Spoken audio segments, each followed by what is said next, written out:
हिंदू धर्म में गंगा को पवित्र नदी माना गया है। गंगा को मोक्षदायिनी, सुरसरी और भागीरथी भी कहा जाता है। गंगा का प्रवाह क्षेत्र उत्तराखंड के गोमुख से लेकर के गंगा सागर तक है। हिंदू धर्म में गंगा के पृथ्वी पर अवतरण की एक बड़ी रोचक कहानी इस प्रकार है। सतयुग में महाराज सगर के अश्वमेध यज्ञ का घोड़ा इंद्र ने कपिल मुनि के आश्रम में चुराकर बांध दिया था। कपिल मुनि ईश्वर की साधना में लीन समाधि में बैठे थे। उनको इस बात का कुछ भी पता नहीं था। जब सगर के वंशज घोड़े को ढूंढते ढूंढते कपिल मुनि के आश्रम में पहुंचे तो उन्होंने घोड़े को वहां बंधा पाया। तब उन्होंने कपिल मुनि का बड़ा अपमान किया। पुत्रो, तुम हमारे अश्वमेध यज्ञ के घोड़े का पता लगाओ। जिस किसी ने भी घोड़े को पकड़ा हो उसको बांधकर हमारे सामने ले आओ। जी महाराज, हम पाताल से भी अश्वमेध यज्ञ के घोड़े को ढूंढ कर लाएंगे और जिस किसी ने भी अश्वमेध यज्ञ का घोड़ा चुराया होगा उसको सजा देंगे। जाओ और शीघ्र ही अश्वमेध यज्ञ के घोड़े का पता करके ले आओ। बिना उसके वापस आए हमारा अश्वमेध यज्ञ पूरा ना हो सकेगा। सगर के पुत्र घोड़े को खोजते खोजते गंगा सागर में स्थित कपिल मुनि के आश्रम तक पहुंच जाते हैं। वहां वह देखते हैं कि अश्वमेध यज्ञ का घोड़ा बंधा हुआ है। बिना कुछ सोचे विचारे कपिल मुनि को सगर के पुत्र अपने बल के अहंकार में उनको प्रताड़ित करने लगते हैं। देखो देखो, इस ढोंगी साधु ने कैसे हमारे अश्वमेध यज्ञ के घोड़े को चुराकर यहाँ बांध रखा है और अब झूठ मूठ का दिखावा करने के लिए योग साधना कर रहे हैं। सभी कपिल मुनि को अनेक प्रकार से परेशान करने लगते हैं। उनके साथ मारपीट करते हैं। इससे उनकी समाधि टूट जाती है और जब उनकी समाधि टूटती है तो वह क्रोध में उन सभी को वहीं पर भस्म कर देते हैं। जब राजा सगर को इस घटना का पता लगता है तो उनको बड़ा दुख होता है और वह अपने पुत्रों की मुक्ति के लिए उपाय खोजने लगते हैं। कुछ ऋषि मुनियों ने उनको बताया कि गंगा के जल से ही उनके पुत्रों की मुक्ति हो सकती है। अगर राजा के वंश में कोई स्वर्ग से गंगा को पृथ्वी पर ले आए तो राजा के पुत्रों की मुक्ति हो सकती है। राजा सगर की कई पीढ़ियों के बाद भगीरथ हुए, जिन्होंने गंगा को पृथ्वी पर लाने के लिए कठिन तपस्या की। भगीरथ की तपस्या से प्रसन्न होकर ब्रह्मा ने उनसे कहा, पुत्र भगीरथ, मैं तुम्हारी तपस्या से बहुत प्रसन्न हूँ, परंतु हमारे कमंडल में जो गंगा विराजमान है उनका वेग इतना तेज है कि वह पृथ्वी पर पहुंचते ही पृथ्वी को रसातल में खींच ले जाएगी। इसलिए तुम भगवान शंकर को प्रसन्न करो। अगर वह अपनी जटाओं में गंगा को संभाल लेंगे तो फिर मैं तुमको गंगा देने के लिए तैयार हूं। जो आपकी आज्ञा भगवान। मैं भगवान शंकर की साधना करके उनसे प्रार्थना करूंगा कि वह गंगा को अपनी जटाओं में संभाल ले। इसके बाद भगीरथ ने भगवान शंकर की साधना की और उनको प्रसन्न करके गंगा को अपनी जटाओं में संभाल लेने के लिए प्रार्थना की। पुत्र भगीरथ, मैं तुम्हारी तपस्या से बहुत प्रसन्न हूं। मैं तुम्हारी क्या सहायता कर सकता हूं?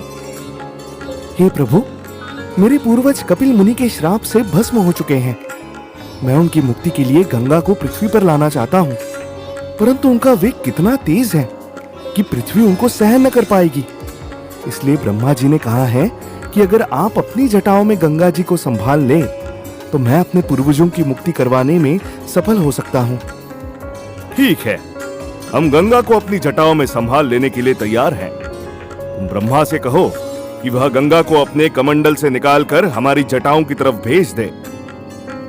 इसके बाद ब्रह्मा जी ने अपने कमंडल से गंगा जी को प्रवाहित कर दिया। गंगा जी को शंकर जी ने अपनी जटाओं में उलझा लिया और फिर एक जटा से गंगा जी को भगीरथ के लिए छोड़ दिया। भगीरथ आगे आगे पृथ्वी पर चलते गए और उनके पीछे पीछे गंगा जी चलती गई। भगीरथ गंगा जी को गंगा सागर तक ले गए, जहां गंगा जी के प्रभाव से उनके पूर्वज तृप्त हो गए और वह स्वर्ग को प्राप्त हुए। इस प्रकार से गंगा जी का धरती पर अवतरण हुआ।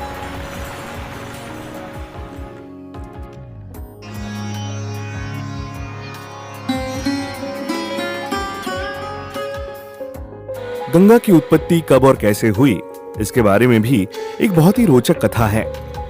इस कथा के अनुसार एक बार राक्षस राज बलि यज्ञ कर रहे थे।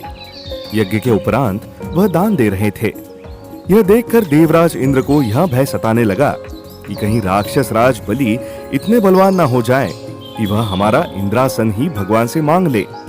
इसलिए उन्होंने भगवान विष्णु से प्रार्थना की, हे प्रभु, राक्षस राज बलि बहुत शक्तिवान हो गए हैं। उनका प्रभाव बढ़ता ही जा रहा है। कहीं वह हमारे देवलोक पर हमला कर हमारा आसन ही ना छीन ले। इसलिए उनसे हमारी रक्षा कीजिए। हे देवेंद्र, तुम बहुत जल्दी डर जाते हो। असुर राजा बलि हमारा भक्त है। वह कभी भी ऐसा काम नहीं करेगा। उसको देवलोक का कोई लालच नहीं है। प्रभु, राक्षसों का कोई भरोसा नहीं है। वे कब हमारे देवलोक पर हमला कर दे, कुछ कहा नहीं जा सकता है। पहले भी तो कई बार राक्षसों ने हमारे ऊपर हमला किया है। मुझे डर है कि राक्षस राजा बलि कहीं हमारे देवलोक पर कब्जा न कर ले।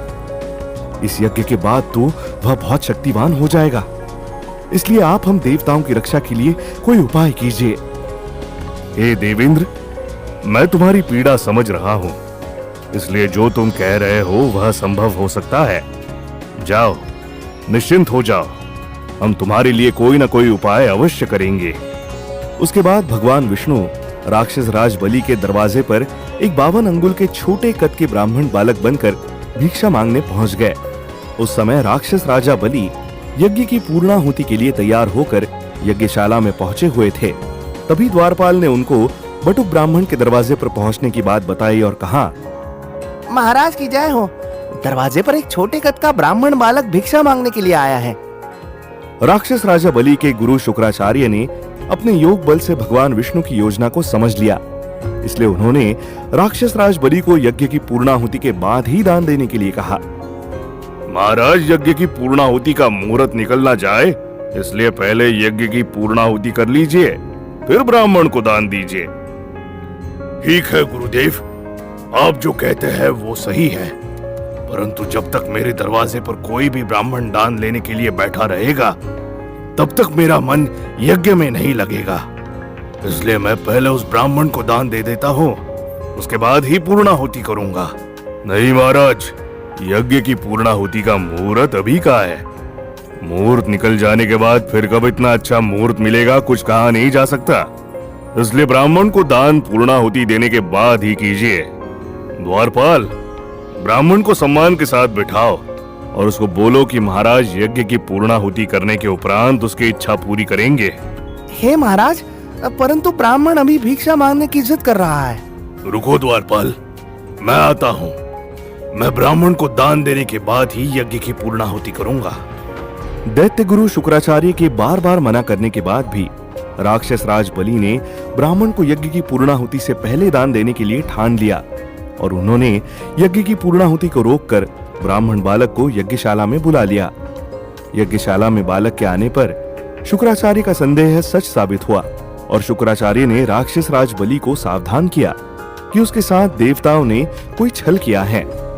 यह बालक कोई साधारण ब्राह्मण नहीं लगता है, यह तो देवताओं का भेजा हुआ कोई दूत मालूम पड़ता है। इसलिए इस बालक को यज्ञ की पूर्णाहुति के बाद ही दान दीजिए। हे महाराज, यह गुरुदेव तो कुछ भी उटपटांग कहते रहते हैं। मेरी भिक्षा का समय निकला जा रहा है। क्या आप मुझे भिक्षा दे पाएंगे या मैं आपके द्वार से खाली हाथ लौट जाऊं? नहीं ब्राह्मण बालक, तुम रुको। मैं तुमको भिक्षा देने के बाद ही यज्ञ की पूर्णाहुति करूंगा। तो फिर हाथ में जल लेकर संकल्प कीजिए कि आप मुझे भिक्षा देंगे। हाँ हाँ, मैं अवश्य भिक्षा दूंगा। हमारे दरवाजे से आज तक कोई भी खाली हाथ लौट कर नहीं गया है। ए बालक, मैं तुम्हें निराश नहीं करूंगा। उसके बाद राक्षस राज बलि हाथ में जल लेकर संकल्प करते हैं कि जो कुछ भी ब्राह्मण मांगेगा वो उसको दान देंगे। हे ब्राह्मण बालक, मैंने संकल्प कर लिया है। अब तुम अपनी इच्छा बताओ, तुमको क्या दान चाहिए? गाय, घोड़े, हाथी, सोना, चांदी, हीरे, मोती या धन दौलत या घर मकान?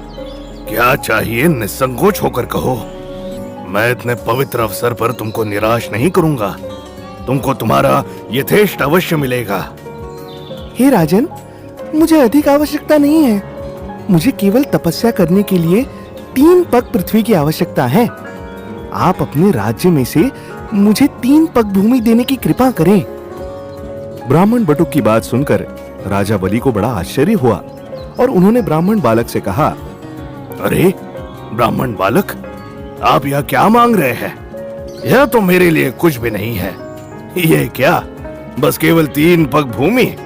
तुम और कुछ भी मांग लो, हम तुम्हारी इच्छा पूरी करने के लिए तैयार है। नहीं राजन, मुझे अधिक की आवश्यकता नहीं है। मुझे तो केवल तपस्या करने के लिए 3 पग भूमि की ही आवश्यकता है। आप वही मुझे दे दीजिए।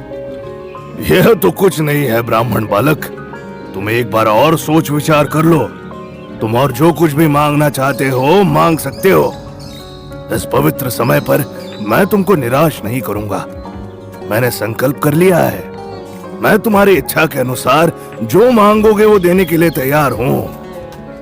हे राजन, यदि आप खुश हैं तो मुझे अपनी राज्य की सीमा में 3 पग भूमि देने की कृपा करें। इसके अलावा मुझे और कुछ नहीं चाहिए। ठीक है ब्राह्मण बालक, मैं तुमको 3 पग भूमि अपनी राज्य की सीमा में देने के लिए संकल्प करता हूँ। तुम जहाँ चाहो वहाँ अपनी तपस्या के लिए 3 पग भूमि नाप कर ले सकते हो। हे राजन, जहाँ कहीं नहीं, मैं यहीं से अपनी तपस्या करने के लिए 3 पग भूमि नाप लेता हूँ। हे ब्राह्मण बालक, ठीक है, तुम यहीं पर अपने लिए 3 पग भूमि नाप लो। हम तुमको उतनी भूमि अभी दे देंगे। उसके बाद ब्राह्मण बालक रूपी भगवान विष्णु ने अपना आकार बढ़ाना शुरू किया और उन्होंने पहले कदम में पूरी पृथ्वी नाप ली, जबकि दूसरे कदम में उन्होंने स्वर्गलोक को भी नाप लिया।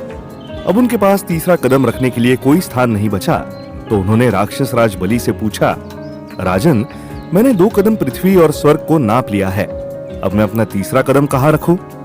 तब राजा बलि ने भगवान विष्णु को प्रणाम करते हुए कहा कि हे प्रभु, आप अपना चरण मेरे सिर पर रख दीजिए।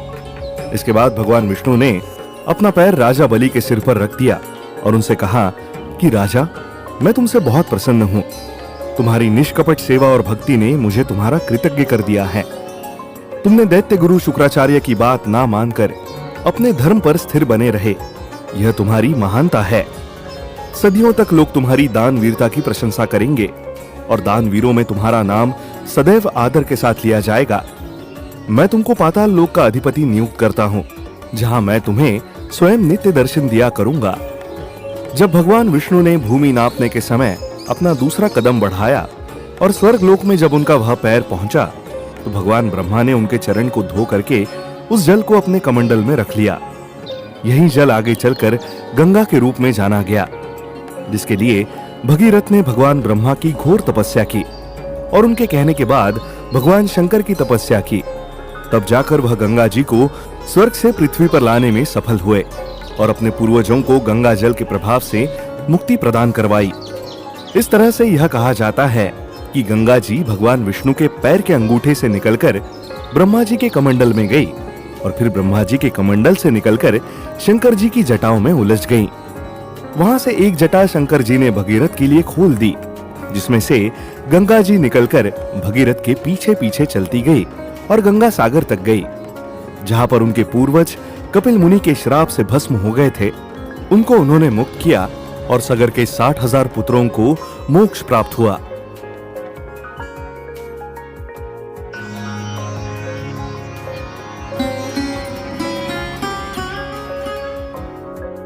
भागवत पुराण और देवी भागवत में एक कथा आती है जो इस प्रकार है। पहले माँ गंगा देवी के रूप में स्वर्ग में भगवान विष्णु के यहाँ निवास करती थी। फिर किसी कारण से उनको धरती पर जल के रूप में एक बहती हुई नदी बनना पड़ा। कथा के अनुसार गंगा को मूल रूप से लक्ष्मी और सरस्वती के साथ विष्णु की 3 पत्नियों में से एक के रूप में माना गया। एक बार वैकुंठ में भगवान विष्णु गंगा, लक्ष्मी और सरस्वती के साथ बैठे हुए बातचीत कर रहे थे। इस बातचीत के बीच सरस्वती ने देखा कि गंगा चंचलता से विष्णु की ओर देख रही हैं। देवी सरस्वती को यह भ्रम हो गया कि भगवान विष्णु गंगा के प्रति ज्यादा स्नेह भाव रखते हैं, इसलिए वह गंगा के प्रति विष्णु भगवान के प्रेम भाव को कम करने का प्रयास करने लगी। जब वह इस प्रयास में सफल ना हुई, तब निराश होकर सरस्वती ने विष्णु के प्यार को स्वयं से दूर करने का आरोप लगाते हुए गंगा के खिलाफ एक तीखा हमला कर दिया। हे गंगा, तुमको अपने रूप, सुंदरता और चंचलता पर बहुत घमंड है। तुम भगवान से ज्यादा निकट रहना चाहती हो। बहन सरस्वती, तुम ऐसा क्यों सोच रही हो? मैं तो ऐसे ही हंसी मजाक कर रही थी। तुमको बुरा लगा हो तो मुझे माफ कर दो। हे गंगे, तुम ज्यादा मत बनो। हम सब तुम्हारी चाल समझ रहे हैं। माँ सरस्वती के इस व्यवहार से गंगा को बहुत दुख हुआ और उन्होंने जब भगवान विष्णु से इस विषय में उनकी मदद करने की अपील की तो भगवान विष्णु ने किसी का साथ ना देकर तटस्थ रहने का निर्णय लिया, क्योंकि वह अपनी तीनों पत्नियों के बीच झगड़े में किसी का पक्ष नहीं लेना चाहते थे। भगवान विष्णु अपनी तीनों पत्नियों को समान रूप से प्यार करते थे, इसलिए जब तीनों में बहस हो रही थी तो विष्णु भगवान अपने रक्षकों के साथ बाहर चले गए। माँ लक्ष्मी ने उनके साथ तर्क करके सरस्वती के क्रोध को शांत करने का प्रयास किया, तो ईर्ष्यालु सरस्वती देवी ने उनके प्रति गुस्सा दिखाते हुए उनसे नाराज हो गई। उन्होंने लक्ष्मी को पृथ्वी पर पौधे के रूप में जन्म लेने का श्राप दे दिया। बहन सरस्वती, गंगा तो भगवान से ऐसे ही सहज वार्तालाप कर रही थी। इसमें बुरा मानने वाली क्या बात है? देखो, तुम दोनों एक हो गई हो और तुम दोनों मिलकर के हमें नीचा दिखाना चाहती हो। ऐसा कुछ नहीं है। जो तुम सोच रही हो वह तुम्हारे मन का भ्रम है। तुम अपने मन से अपना वहम निकाल दो। हम लोग तो तुमको अपना समझते हैं। ऐसी चिकनी चुपड़ी बातें मुझसे ना करो। ये तुम्हारा जादू हम पर नहीं चलने वाला। हम तुम्हें श्राप देते हैं कि तुम धरती पर वृक्ष के रूप में जन्म लोगी। देवी सरस्वती के इस तरह माँ लक्ष्मी को श्राप देने से माँ गंगा क्रोधित हो गई, क्योंकि माँ सरस्वती ने माँ लक्ष्मी को अकारण ही श्राप दे दिया था। क्योंकि माँ लक्ष्मी ने गंगा और सरस्वती के झगड़े में माँ गंगा का पक्ष लिया था और उनकी रक्षा की थी। अब गंगा से भी ना रहा गया और उन्होंने माँ सरस्वती को श्राप दिया। देखो बहन सरस्वती, तुमने बहन लक्ष्मी को श्राप दे करके ये अच्छा नहीं किया। क्यों? क्या अच्छा नहीं किया? ये इसी लायक है, इसलिए इनको धरती पर वृक्ष ही हो जाना चाहिए। तुमको क्या लगता है कि श्राप देना तुमको ही आता है? मैं भी तुम्हें श्राप दे सकती हूँ। मैं तुम्हें श्राप देती हूँ कि तुम पृथ्वी पर एक सूखी नदी के रूप में अवतरित होगी। यह सुनकर सरस्वती ने भी गंगा के खिलाफ वही श्राप जारी कर दिया। हे गंगे, तुमने जो श्राप मुझे दिया है वही श्राप मैं तुम्हें देती हूँ। जाओ, तुम भी धरती पर एक नदी के रूप में अवतरित हो जाओ, जिसमें पापी लोग अपने पापों को तुम्हारे पानी से साफ करेंगे। और सुनो गंगा, तुम मृतकों की अस्थियों को ढोने वाले नदी के रूप में पृथ्वी पर बहती रहोगी। विष्णु भगवान जब अपने रक्षकों के साथ वापस लौटे और उनको तीनों देवियों के बीच के झगड़े की पूरी घटना पता चली, तब उनको बड़ा दुख हुआ और उन्होंने यह निश्चय किया कि अब आगे से देवी देवताओं के बीच भविष्य में संघर्ष ना हो। इसलिए संघर्ष को रोकने के लिए विष्णु जी ने लक्ष्मी की शांत वृत्ति, सहनशीलता और उदारता को देखकर केवल उसे ही पत्नी रूप में अपने पास रखना उचित समझा। फिर भगवान विष्णु ने लक्ष्मी को अपनी एकमात्र पत्नी घोषित किया और सरस्वती को ब्रह्मा और गंगा को शिव के पास भेज दिया। वियोग की अवश्यम भावना की स्थिति से व्यथित होकर दोनों ही कातर स्वरों में भगवान विष्णु से शापों से शीघ्र निपटने का उपाय पूछने लगी। तब भगवान विष्णु ने उन्हें बताया कि गंगा तो नदी के रूप में स्वर्ग, भूलोक और पाताल लोक में त्रिपथगा होकर बहेगी और उसका स्थान शिव की जटाओं में भी होगा। अंश रूप में ही वह स्वर्ग में मेरी सन्निधि में रहेगी। सरस्वती प्रधान रूप में पृथ्वी तल पर रहेगी और अंश रूप में मेरे पास रहेगी। और लक्ष्मी को कहा कि वह तुलसी वृक्ष बनकर मेरे शालिग्राम रूप में पत्नीत्व ग्रहण करेगी। लक्ष्मी शालिग्राम स्वरूप से विवाह करके समग्र और स्थायी रूप से मेरा पत्नीत्व ग्रहण करेगी। एक बार देवों और असुरों के बीच युद्ध हुआ था, जिसमें असुरों के मुखिया वृत्रासुर का इंद्र ने महर्षि दधीचि की अस्थियों से वज्र बनाकर वध कर दिया था। उसके बाद वृत्रासुर के सभी साथी समुद्र में छुप गए, जिससे देवता उन्हें खोजने में असमर्थ हो रहे थे। तब देवताओं ने ऋषि अगस्त्य से मदद करने का अनुरोध किया। अगस्त्य ऋषि ने अपनी दैवीय शक्तियों का उपयोग किया और समुद्र के जल को पी गए। इससे देवताओं को यह पता चला कि असुर कहाँ छिपे थे। देवों ने उन सभी असुरों को मार डाला और ऋषि अगस्त्य से समुद्र के पानी को वापस बहाल करने के लिए कहा। हालांकि ऋषि अगस्त्य ने कई बार कोशिश की, लेकिन वह समुद्र के पानी को वापस नहीं छोड़ पाए, इसलिए पृथ्वी पर सूखे की स्थिति पैदा हो गई। सब देवताओं ने भगवान विष्णु से प्रार्थना की। उसके बाद भगवान विष्णु ने आश्वासन दिया कि पृथ्वी पर गंगा के प्रवाह से समुद्र भर जाएगा। जब महाराज भागीरथ के साथ गंगा धरती पर हिमालय की गंगोत्री से चलकर गंगा सागर की ओर जा रही थी, तो रास्ते में उन्होंने ऋषि जन्नू के आश्रम में बाढ़ ला दी थी, जिनके कारण उनके पानी ने वहां चल रहे अनुष्ठान यज्ञ की आग को बुझा दिया, जिससे जन्नू ऋषि बहुत नाराज हो गए और उन्होंने गंगा का सारा पानी पी लिया। ऋषि जन्नू ने बाद में भागीरथ द्वारा गंगा के अवतरण के लिए अपने मिशन का वर्णन करने के बाद ऋषि जन्नू ने अपने बाएं कान से गंगा के पानी को वापस निकाल दिया। इस घटना के कारण गंगा को जाह्नवी के नाम से भी जाना जाता है, जिसका अर्थ है ऋषि जन्नू की बेटी। जब गंगा जी राजा भगीरथ के साथ गंगा सागर में स्थित कपिल मुनि के आश्रम में पहुंचती है, तो वह महाराज सगर के 60,000 पुत्रों की अस्थियों को अपने प्रवाह में लेकर समुद्र में समा जाती है, जिससे समुद्र में फिर से पानी भरने लगता है और समुद्र फिर से एक विशाल जलाशय बन जाता है। इसीलिए उत्तर भारत में एक बहुत ही प्रसिद्ध लोक प्रचलित कहावत कही जाती है, माता बिना आदर कौन करे, गंगा बिना सागर कौन भरे।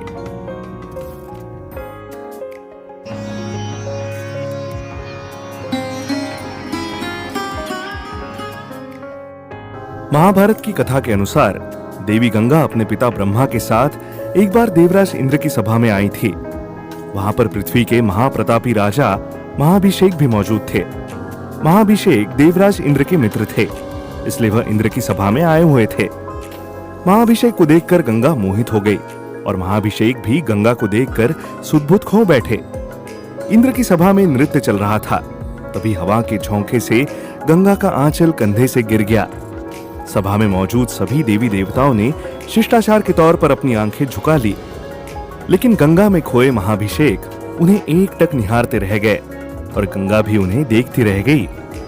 यह देखकर ब्रह्मा जी क्रोधित हो गए और ब्रह्मा जी महाभिषेक और गंगा दोनों को शाप देते हैं कि आप दोनों लोकलाज और मर्यादा को भूल गए हैं, इसलिए आपको धरती पर जाना होगा, और आप दोनों एक दूसरे को पसंद करते हैं, इसलिए वही आपका मिलन होगा।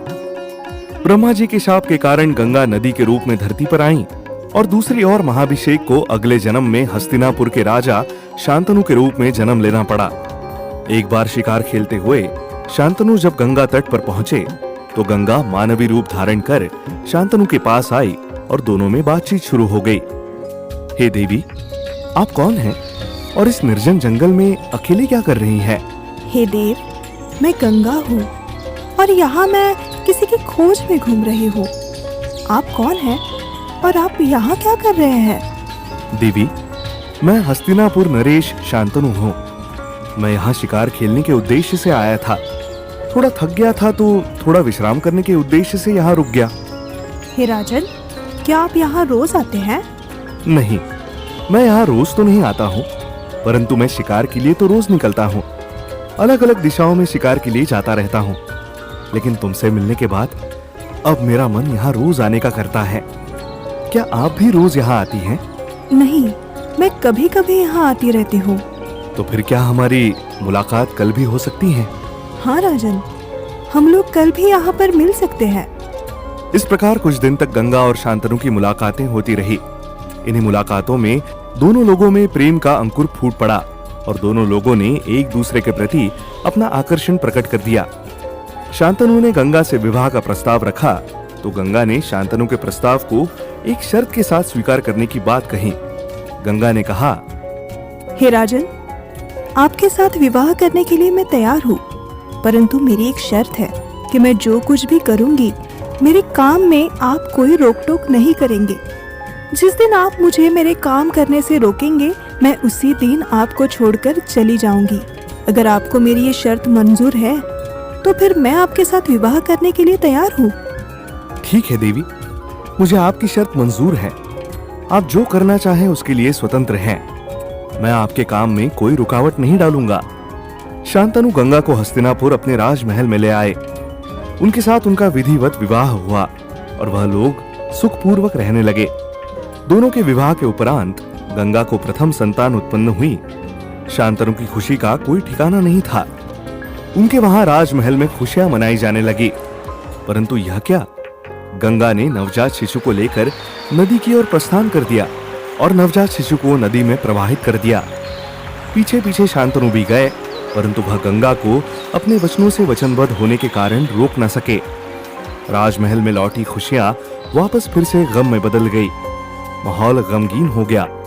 पूरे राज्य में चर्चा होने लगी, यह कैसी मां है जो जन्म लेते ही अपने बच्चे को नदी में प्रवाहित करने चली गई। इसके बाद गंगा पुनः गर्भवती हुई और दूसरे पुत्र की खुशी में शांतनु अपना राजपाट देख रहे थे कि गंगा ने दूसरे पुत्र को जन्म दिया। महाराज शांतनु ये सोच रहे थे इस बार शायद वह अपने पुत्र का मुंह देख सकेंगे, परंतु यह क्या, गंगा ने पहले की भांति इस पुत्र को भी लेकर नदी में प्रवाहित करने चली गई। पीछे पीछे शांतनु भी गए, परंतु वचनबद्ध होने के कारण पुनः वह गंगा को रोक न सके। इस तरह शांतनु और गंगा की 8 संतानें हुई, जिसमें 7 को गंगा ने अपने हाथों से जल समाधि दे दी। और जब 8वीं संतान को लेकर गंगा नदी के किनारे पहुंची तो शांतनु ने उनका हाथ पकड़कर रोक लिया और पूछा, तुम ये क्या कर रही हो? हमारे 7 पुत्रों को तुमने इस प्रकार से नदी में प्रवाहित कर दिया है। अब 8वें पुत्र को मैं तुम्हें नदी में प्रवाहित करने नहीं दूंगा। राजन, आपने अपने वचन के अनुसार मुझे मेरा काम करने से रोक दिया है, इसलिए अब मैं आपके साथ नहीं रह सकती हूँ। पूर्व जन्म के अनुसार मैं ब्रह्मा जी की पुत्री गंगा और आप महाराज महाभिषक थे, जो इंद्र की सभा में अतिथि बनकर बैठे थे। उस समय सभा में नृत्य चल रहा था और हवा के झोंके से मेरा सिर से पल्लू उतर गया, परंतु हम और आप एक दूसरे को इतना गंभीर होकर देखते रहे कि हमें राजसभा की मर्यादा का कोई ख्याल नहीं था। तब परमपिता ब्रह्मा ने हम दोनों को श्राप दिया था कि मृत्यु लोक में जाकर हम विवाह करें। उसी समय 8 वसुओं ने मुझे प्रार्थना की, उनको भी पृथ्वी पर जन्म लेने का अभिशाप मिला है और उन्होंने कहा कि मैं उनको अपने गर्भ से जन्म देकर मुक्त करूं। इसीलिए 7 वसुओं को तो मैंने मुक्त कर दिया है, लेकिन अब लगता है कि इस 8वें वसु का समय पूरा नहीं हुआ, इसीलिए आपने मुझे रोक दिया। वचन के अनुसार अब मैं आपके साथ नहीं रह सकती, परंतु इस बालक को मैं अपने साथ ले जाऊंगी और जैसे ही ये योग्य हो जाएगा मैं आपको वापस कर दूंगी। गंगा ने 8वें पुत्र का नाम देवव्रत रखा और उसका पालन पोषण कर गुरु परशुराम के पास शास्त्र और अस्त्र शस्त्र की विद्या सीखने के लिए भेजा। जब देवव्रत शस्त्र और शास्त्र की विद्या सीखकर पारंगत हो गए, तब एक दिन गंगा ने देवव्रत को लेकर हस्तिनापुर नरेश शांतनु को सौंप दिया। यही देवव्रत आगे चलकर भीष्म कहलाए और उन्होंने महाभारत का युद्ध 11 दिन तक अपने नेतृत्व में लड़ा। 11वें दिन अर्जुन के द्वारा बाणों की शैया पर गिर पड़े। तब गंगा ने आकर के स्वर्गलोक चलने के लिए भीष्म से कहा, तो भीष्म ने मां गंगा से कहा कि अभी मेरा कार्य पूरा नहीं हुआ है। जब तक हस्तिनापुर को मैं सुरक्षित हाथों में ना देख लूं, पिता को दी गई प्रतिज्ञा के अनुसार मैं तब तक प्राण नहीं छोड़ सकता हूं। इसलिए अभी कुछ दिन मुझे और कष्ट भोगने पड़ेंगे। भीष्म पितामह जब भी संकट काल में होते थे तो वह अपनी मां गंगा के पास उसका समाधान पूछने के लिए जाया करते थे। समय समय पर गंगा ने भीष्म पितामह को सावधान किया और यही मार्गदर्शन भी दिया। जब पांडवों को लाक्षागृह में जलाकर मार डालने का प्रयत्न हुआ तो माता गंगा ने ही भीष्म पितामह को यह बताया कि उनके पांडव अभी भी जीवित हैं। वह लाक्षागृह में मरे नहीं, वह सब सुरक्षित है और विदुर से उनको पांडवों के बारे में पूरी खबर मिल सकती है। कुरुक्षेत्र के मैदान में शरशैया पर पड़े भीष्म पितामह को गंगा माता ने कई बार आकर के उनको सांत्वना दी और धर्म उपदेश दिया।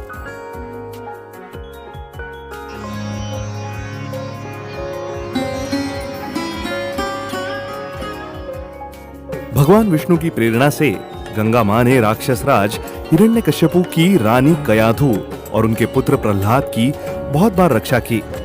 भगवान विष्णु की प्रेरणा से ही कयाधु के गर्भ में प्रहलाद का गर्भधान हुआ।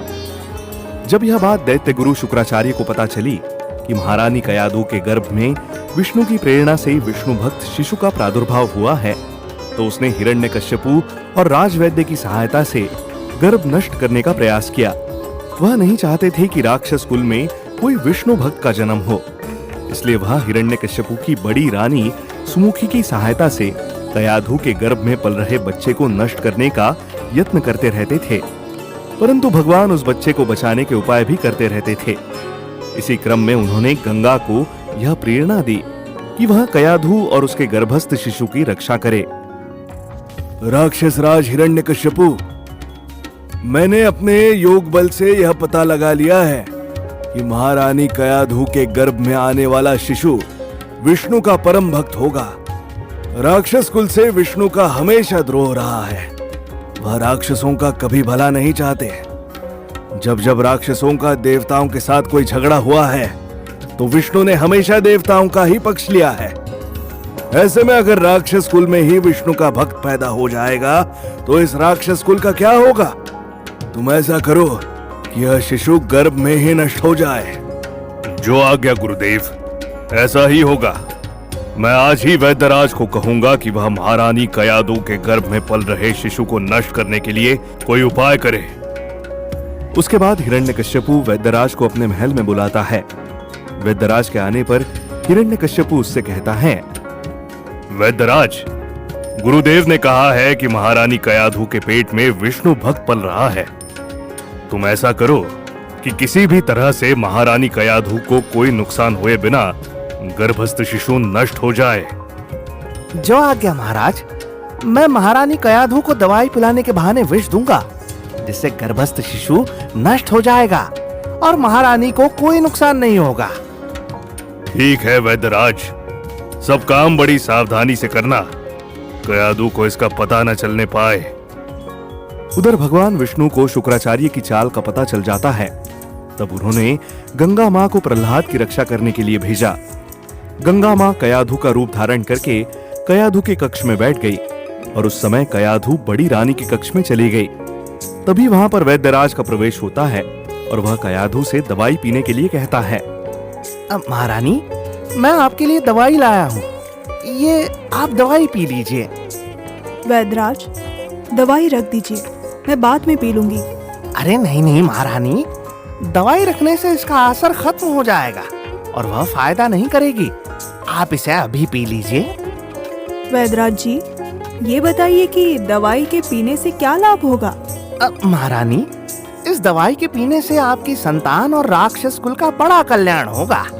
अच्छा, इस दवाई में इतने गुण हैं कि इससे मेरी संतान और राक्षस कुल का कल्याण हो सकता है। तब तो मैं ये दवाई अभी पी लेती हूँ। लाओ वैद्यराज, मैं दवाई अभी पी लेती हूँ। कयाधु एक झटके में पूरी दवाई पी जाती है और वैद्यराज खुशी से कक्ष से बाहर चला जाता है। वह बड़ी रानी सुमुखी को जाकर ये समाचार देने जाता है कि कयाधु को उसने जो जहर दवाई बनाकर पिलाने के लिए ले गया था, वह उसे पिलाने में सफल हो गया है। उधर जब वैद्यराज बड़ी रानी सुमुखी के कक्ष में जाता है तो देखता है कि कयाधु वहीं खड़ी है, तो वह सकपका जाता है। उसकी समझ में नहीं आता है कि इतनी जल्दी कयाधु बड़ी रानी सुमुखी के कक्ष में कैसे आ सकती है। अभी तो मैंने उसको जहर पिलाया था, वह अपने कक्ष में थी, अब इतनी जल्दी यहाँ कैसे आ गई? वह घबरा जाता है। बड़ी रानी वैद्यराज से पूछती है, क्या हुआ वैद्यराज, आपको कयाधु अपने कक्ष में नहीं मिली क्या? अब हाँ हाँ हाँ। क्या हुआ वैद्यराज, जब आप हमारे कक्ष से निकलकर रानी कयाधु के कक्ष की ओर गए, तभी रानी कयाधु हमारे कक्ष में आ गई थी, इसलिए हो सकता है कि आपको कयाधु वहाँ ना मिली हो। लाओ, वो दवाई दे दो, मैं कयाधु को पिला देती हूँ। हाँ हाँ, परंतु हाँ हाँ हाँ हाँ। वैद्यराज जी, तुम हाँ हाँ हाँ क्या कर रहे हो? दवाई कहाँ है? जी हाँ रानी, वो दवाई अब हाँ हाँ हाँ हाँ। वैद्यराज, तुम्हें क्या हो गया है? तुम्हारी तबीयत तो ठीक है ना? तुम बार बार हाँ हाँ हाँ हाँ क्या करे जा रहे हो? मुझे लगता है कि तुम्हारी तबीयत ठीक नहीं है।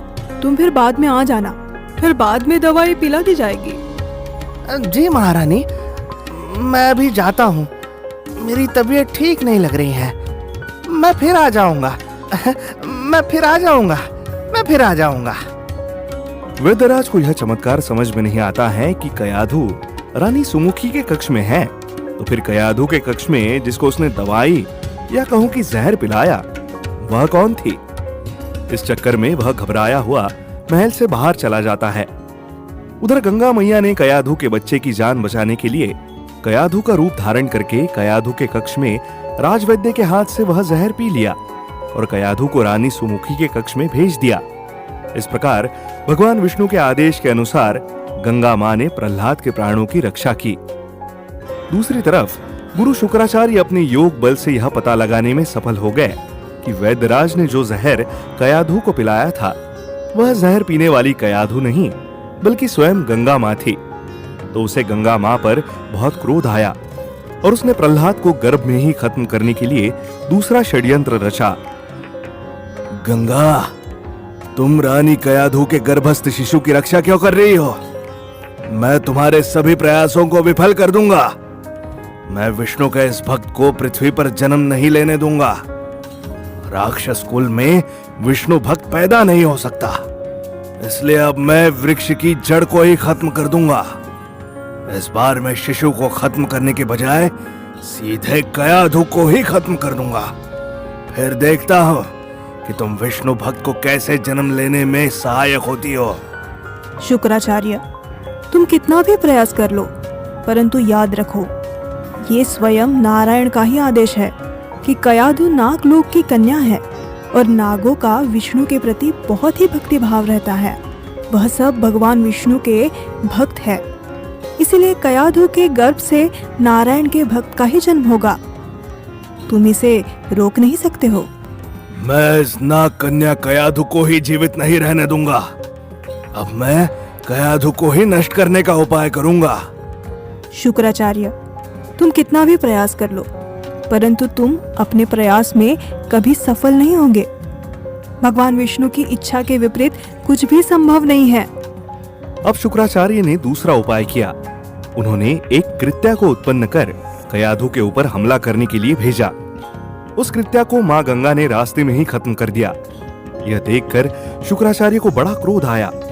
फिर उसने हिरण्यकश्यपु से मिलकर कयाधु को खत्म करने की योजना बनाई और हिरण्यकश्यपु से कहा कि रानी सुमुखी के पुत्र आह्लाद को गर्भवती कयाधु के ऊपर तलवार से हमला करने के लिए भेजो। हिरण्यकश्यपु ने आह्लाद को हमला करने के लिए तैयार किया और कयाधु जब सो रही थी तब उनके कक्ष में हमला करने के लिए आह्लाद को भेजा। परंतु मां गंगा ने वहां पर कयाधु की रक्षा की और आह्लाद की तलवार उठी की उठी ही रह गई। वह कयाधु को छू भी ना सकी। इसके बाद तो शुक्राचार्य का पारा और गर्म हो गया। वह कयाधु को खत्म करने के लिए और उपाय करने लगा। इसके बाद उसने एक साथ कई कृत्याओं को कयाधु को मारने के लिए भेजा, जिनको मां गंगा ने रास्ते में ही खत्म कर दिया। इस तरह से कयाधु की रक्षा करते करते उसके शिशु के जन्म का समय आ गया और बालक ने जन्म ले लिया, जिसका नाम प्रहलाद रखा गया। इस बालक के जन्म लेते ही शुक्राचार्य की सलाह पर हिरण्यकश्यपु ने आह्लाद को यह कह करके भेजा कि वह प्रहलाद को बाहर ले जाकर तलवार से काट डाले। हिरण्यकश्यपु के आदेश पर आह्लाद शिशु प्रहलाद को बाहर ले गया और एक सुनसान जगह पर मारने के लिए तलवार निकाली। तभी नारद ने रास्ते में आकर आह्लाद को यह समझाया कि वह ये क्या कर रहा है, अपने भाई को ही मार डालना चाहता है। तो आह्लाद ने नारद से पूछा, फिर मैं क्या करूं? तो नारद ने कहा, तुम इसे नदी में फेंक दो। नारद की सलाह पर आह्लाद ने उस बालक को नदी में फेंक दिया, परंतु मां गंगा ने उसे अपनी गोद में लेकर के बचा लिया। इस तरह से प्रहलाद के प्राणों की रक्षा की। इस तरह गंगा मां ने भगवान विष्णु के आदेश का पालन करते हुए कयाधु और उसके बच्चे प्रहलाद की कदम कदम पर रक्षा की।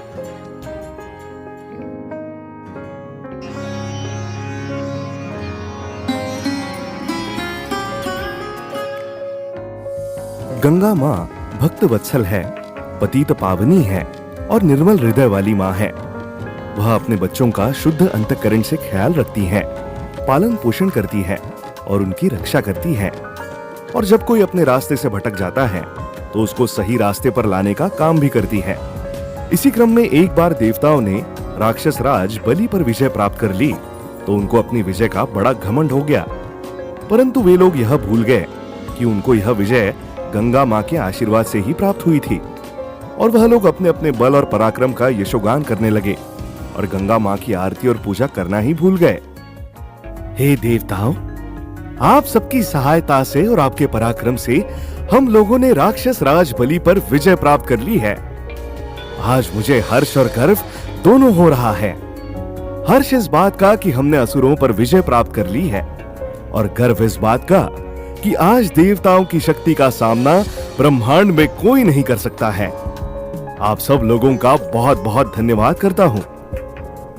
देवता लोग देवराज इंद्र की, अग्निदेव की, पवन देव की जय जयकार करते हैं।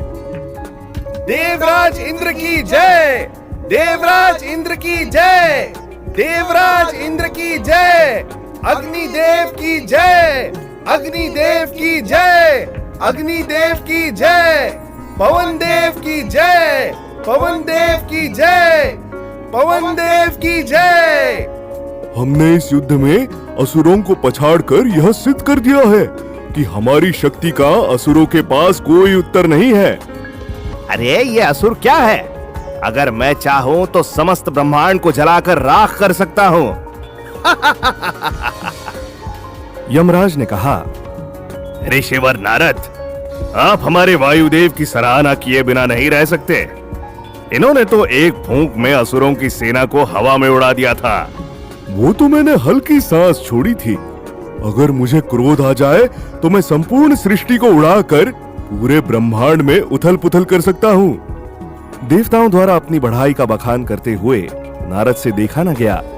देवताओं की बातें सुनकर विष्णु भक्त नारद से सहन न हुआ और वह माँ गंगा के पास जाकर कहने लगे कि देखो माँ, देवता लोग अपने विजय की घमंड में आकर के अपनी अपनी बढ़ाई कर रहे हैं, और जिस कारण से उनको विजय प्राप्त हुई है उसकी कोई चर्चा ही नहीं कर रहे हैं। नहीं वह आपकी कोई आराधना या पूजा कर रहे हैं, और तो और वह आपकी आरती करना भी भूल गए। तब माँ गंगा ने कहा, बेटा नारद, तुम चिंता ना करो, देवता लोग बालक हैं। माँ गंगा की बात सुनकर नारद ने कहा, नहीं माँ, मुझे बड़ा दुख हो रहा है।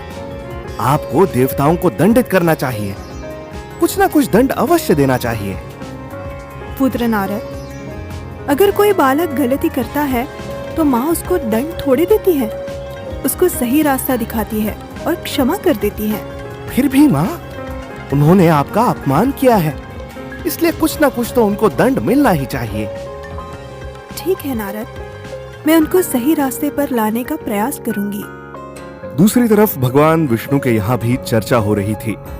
उनसे शंकर भगवान और ब्रह्मा जी ने कहा कि देवता लोग अपनी शक्ति के अहंकार में इतना मदमस्त हो गए हैं कि वे लोग यह भी भूल गए हैं कि जिसकी सहायता से उनको विजय मिली है उसके प्रति उनकी कोई कृतज्ञता बनती है।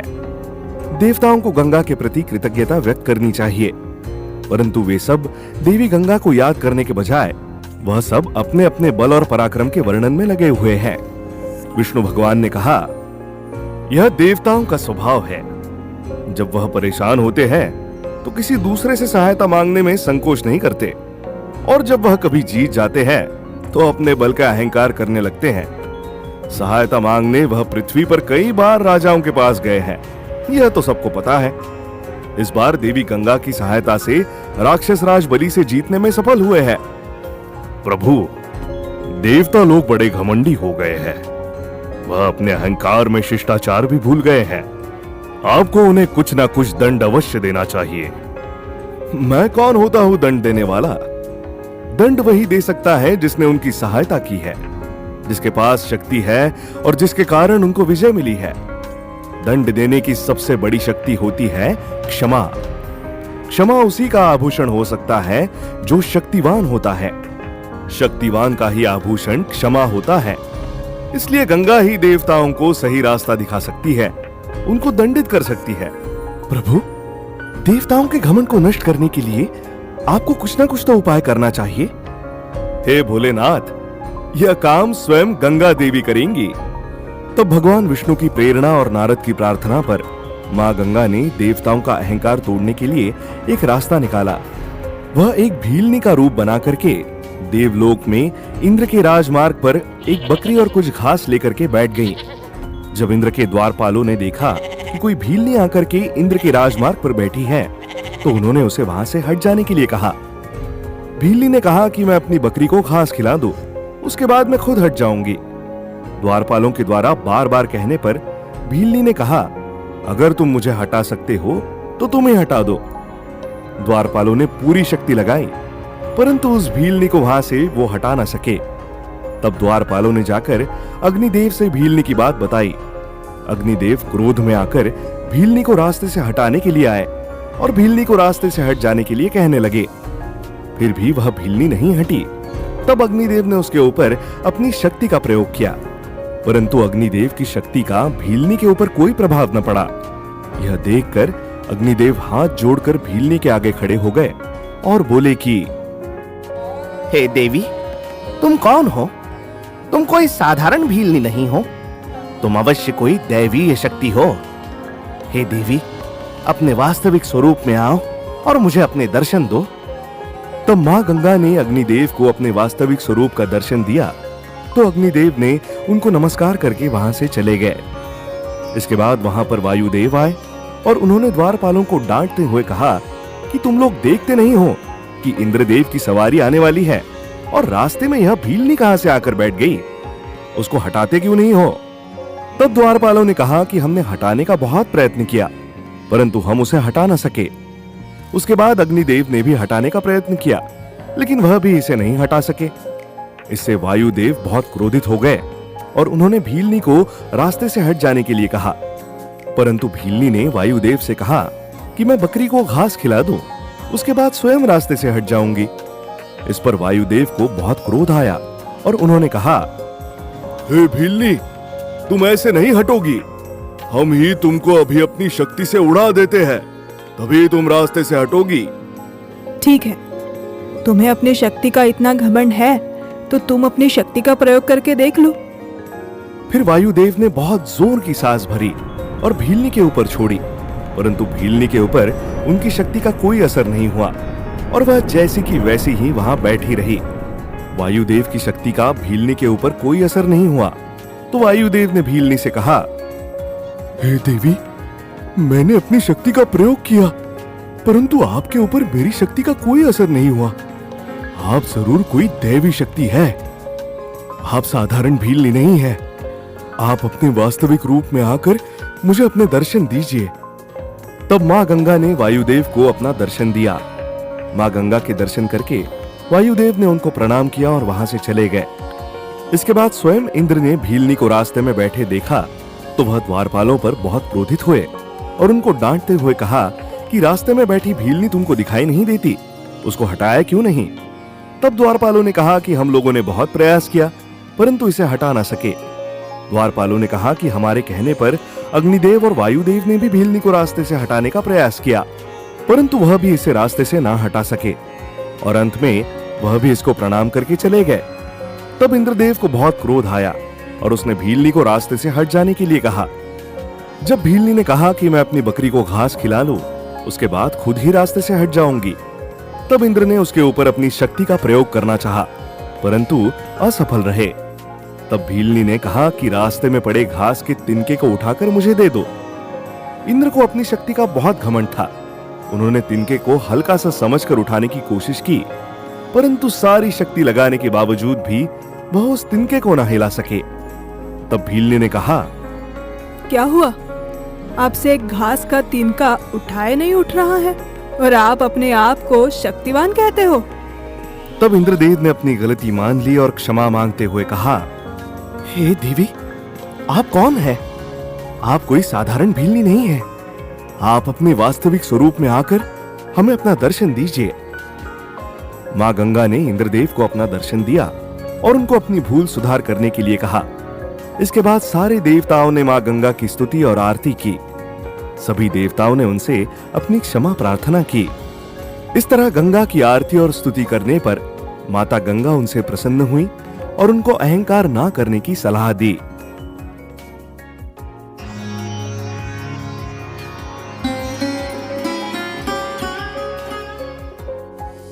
भगवान शंकर को भोलेनाथ भी कहा जाता है और उनको अवधर दानी भी कहते हैं।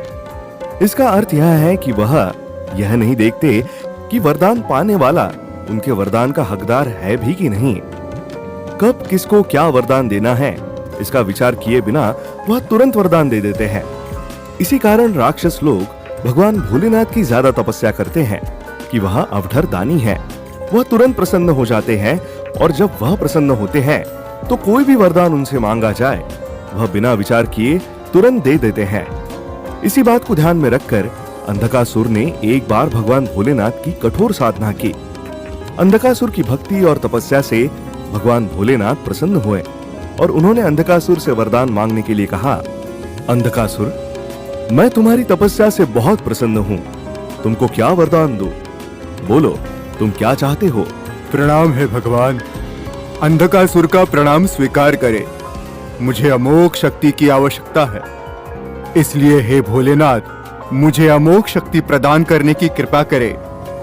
ठीक है अंधकासुर, मैं अमोघ शक्ति प्रदान करता हूँ। अमोघ शक्ति पाकर अंधकासुर को अपनी शक्ति का बड़ा घमंड हो गया और वह त्रिलोक में विजय पाने के लिए घूमने लगा। उसने पहले सारे राक्षसों पर विजय प्राप्त की और उसके बाद वह देवताओं को भी परेशान करने लगा। अंधकासुर ने देवलोक पर हमला कर दिया। अंधकासुर के साथ देवताओं का भयंकर युद्ध हुआ। सारे देवता अंधकासुर के सामने कमजोर पड़ने लगे। तब इंद्र ने अंधकासुर का सामना किया। सब देवताओं ने कहा, हे देवेंद्र, अंधकासुर को साधारण अस्त्र शस्त्रों से नहीं मारा जा सकता। इसके ऊपर वज्र का प्रयोग करो। देवताओं के कहने पर इंद्र ने अंधकासुर के ऊपर वज्र का प्रयोग किया, परंतु अंधकासुर के पास भगवान भोलेनाथ की दी हुई अमोघ शक्ति थी। उस शक्ति के आगे इंद्र का वज्र कमजोर पड़ गया और देवता लोग अंधकासुर से हार गए। सारे देवता देवलोक छोड़कर इधर उधर भागने लगे और उधर अंधकासुर ने देवलोक पर कब्जा कर लिया। सारे देवता अंधकासुर की शक्ति के आगे कमजोर पड़ गए और वह विष्णु की शरण में गए। हे भगवान, अंधकासुर ने देवलोक पर कब्जा कर लिया है। हम सब लोग उसकी शक्ति के आगे कमजोर पड़ गए हैं।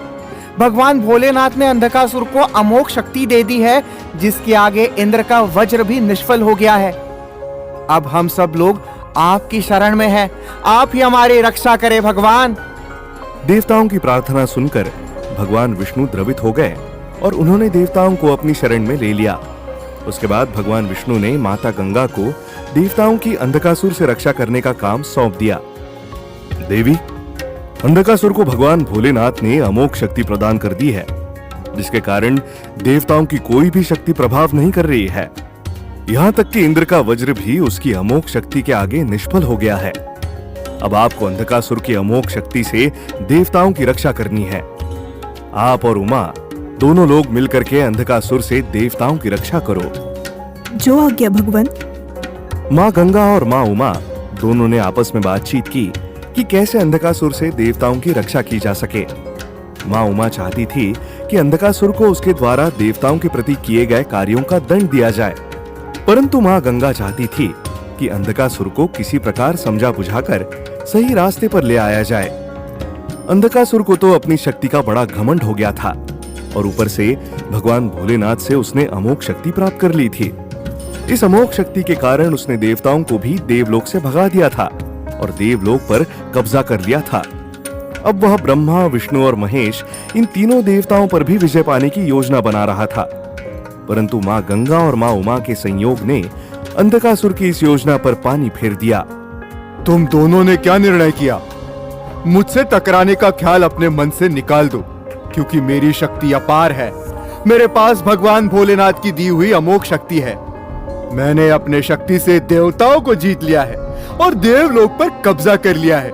अब देवता लोग दर दर की ठोकरें खाते हुए घूम रहे हैं, इसलिए अच्छा है कि मुझसे टकराने की कोशिश मत करना। पुत्र अंधकासुर, मैं मानती हूँ कि तुम बहुत शक्तिशाली हो। तुम्हारे पास सब शक्तियाँ हैं, परंतु तुम्हें इन शक्तियों का प्रयोग प्रगति और उन्नति के लिए करना चाहिए, विनाश के लिए नहीं। मुझे मेरी शक्तियों के प्रयोग से मेरा कोई विनाश नजर नहीं आता। इसमें मुझे मेरी प्रगति ही दिखाई पड़ती है। अगर तुम्हें लगता है कि तुम्हारे पास शक्तियाँ हैं, तो तुम अपनी शक्तियों का प्रदर्शन करके दिखाओ। हम भी देखते हैं कि तुम कितने शक्तिशाली हो। तुम हमें चुनौती दे रही हो। अगर तुम्हें ये लगता है कि मैं तुम्हें चुनौती दे रही हूँ, तो इसे चुनौती समझो और तुम अपनी शक्तियों का प्रदर्शन करके दिखाओ हमें कि तुम कितने शक्तिशाली हो। इसके बाद अंधकासुर ने तमाम शक्तियों का प्रयोग मां गंगा के ऊपर किया, परंतु मां गंगा ने उन सब शक्तियों को नष्ट कर दिया। यह देखकर अंधकासुर आश्चर्य में पड़ गया कि उसकी शक्तियों का मां गंगा के ऊपर कोई प्रभाव क्यों नहीं पड़ा और मां गंगा की शक्तियों के आगे उसकी शक्तियां कमजोर क्यों पड़ गई। तब मां ने अंधकासुर से कहा, क्या हुआ अंधकासुर? देखा कैसे तुम्हारी शक्तियों का प्रभाव हमारी शक्ति के आगे कमजोर पड़ गया। अगर तुम्हें अभी भी लगता है कि तुम्हारे पास बहुत शक्तियां हैं, तो तुम उन शक्तियों का प्रयोग करके देख लो, नहीं तो भक्ति भाव से मेरी शरण आ जाओ।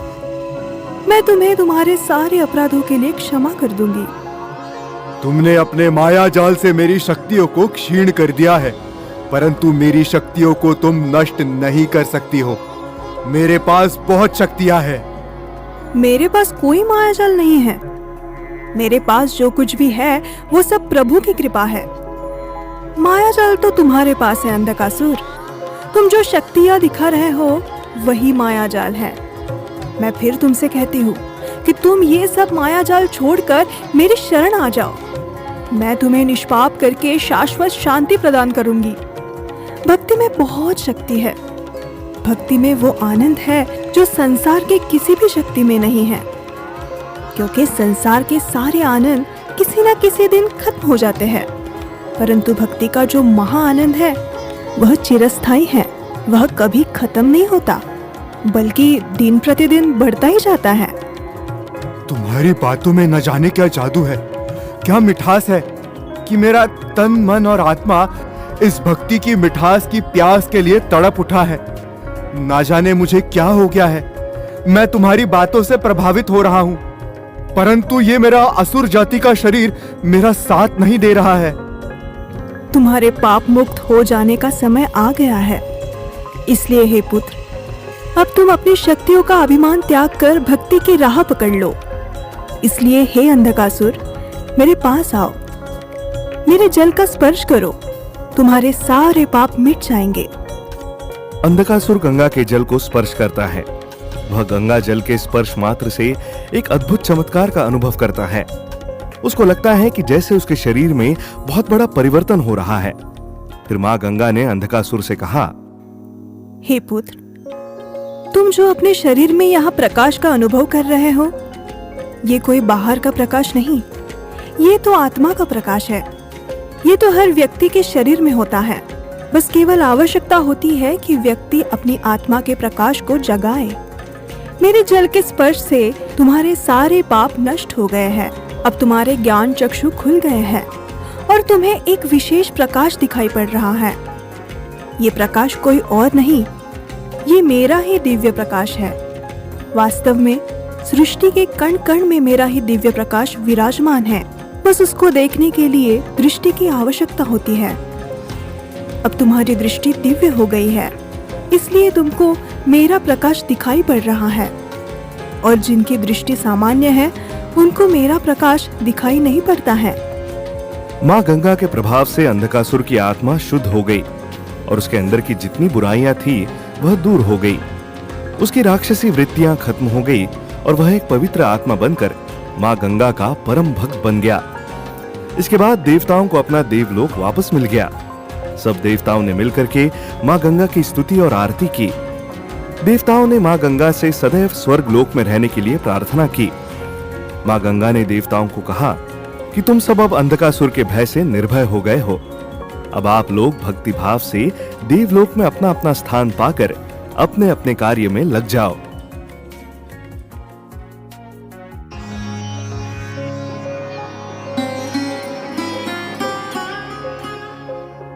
तारकासुर एक भयंकर राक्षस था। वह वज्रांग नामक दैत्य का पुत्र और असुरों का अधिपति था। देवताओं को जीतने के लिए उसने ब्रह्मा जी की घोर तपस्या की।